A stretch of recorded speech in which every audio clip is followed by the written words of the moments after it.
Hi, I'm John and this is Foxlow Academy.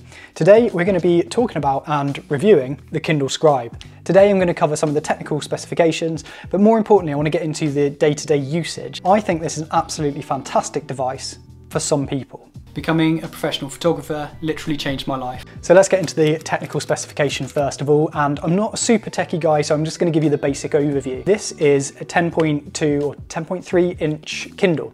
It's an aluminium body, so it's very premium. It does feel very nice in the hand, and it feels like an expensive device, which it is. The screen has 300 ppi resolution, which means that it's really clear, and it's got a really nice refresh rate as well, so it's very smooth. As you can see, the text is very easy to read. It's definitely a much nicer reading experience from a text clarity point of view than the regular Kindle. Now, obviously the size of this thing is going to be a big benefit for some people if you struggle to read on a small screen or you just want more real estate, especially if you want to use this to do a lot of writing or a lot of drawing on. It's really nice to have the bigger screen. However, there is downsides to that big screen, and that is the weight. It's not the most comfortable experience to read on it, but we'll get to more of that in a minute. When you compare it to a regular Kindle, this is Paperwhite, there's quite a difference, and one will fit in your pocket and the other one most definitely won't, so you'll need to carry a bag with this one.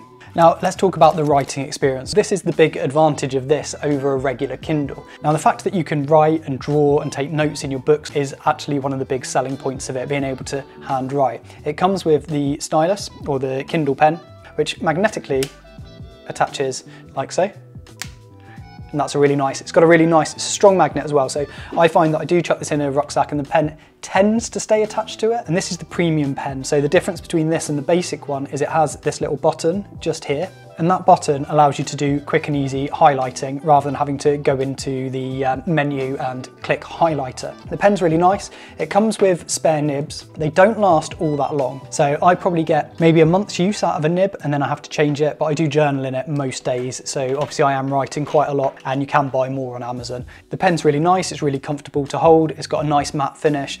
I think the feel of writing on this is the best experience you're going to have other than actually writing in a paper notebook. And the pen's very responsive as well, text appears instantaneously, and there's a range of different pens you can use as well. So you've got fountain pens, you've got regular biro looks, you've got pencil, so you've got quite a lot of options for how you're going to write on it, and highlighter settings as well, so you can make highlights of your notes. If you're someone who uses lots of different notebooks to track lots of different projects, this thing's fantastic because you can have folders and separate notebooks. You may have one which has your to-do list, one that's your journal, one for the current project you're working on, and it keeps it all neat and tidy, all organised in one device. One thing I don't do is drawing. So although my handwriting is terrible, and you'll see that because I'll try and get some B-roll of me actually writing on this, my drawing is even worse. But I'll try and give you a demonstration of the pressure sensitivity, because the nice thing about this when you are sketching or drawing is it is pressure sensitive. So let's talk about the reading experience, because it is fundamentally a Kindle. So it's designed for storing and reading books. You have access to Amazon's Kindle store,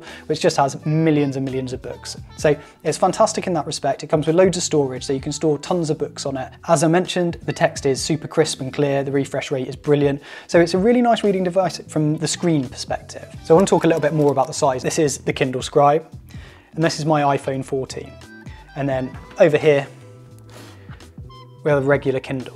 Holding this in your hand when you're laying in bed or laying on the sofa is really easy and really comfortable. Whereas with this, it can get a little bit uncomfortable. I would say it's not the optimum reading device. If you want to do lots of writing, journaling, drawing, use it as a sketch pad, be super organised with your note taking, it's absolutely fantastic. But if you're primarily in the market for an e-reader, this probably isn't for you. Let's talk about the battery life. So the Kindle Scribe charges via USB-C, so it's nice and simple to charge, charges up just like any other device, and it holds its battery really, really well. I probably charge it about once a month, and by the time I charge it, it's probably only down to about 20%, so it does just keep on going. However, it probably doesn't keep on going quite as well as this device. So my final thoughts. I bought this on a bit of a whim. It came out, and as someone who takes a lot of notes but also reads a lot of books, I was super excited for it, and I paid full price, which I think was about £360 when it came out. I believe you'll probably get this a bit cheaper now on like Prime Days and Black Friday, but it is an expensive device. It does feel very nice, it feels expensive, it feels like a lot of work has been put into making this super slick. They've also been updating it over time, so they're adding new functionality, and Amazon have been pretty good about keeping this thing updated. Is it worth the money?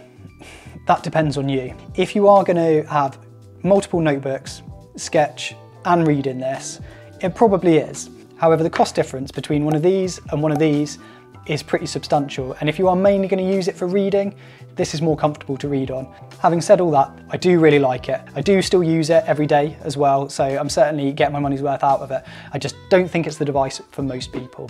Hopefully this has been helpful. If you've been undecided on whether to get a Kindle Scribe or a regular Kindle, hope this cleared up some of the differences for you, and if it has, give the video a like, subscribe to the channel, and I'll see you next time.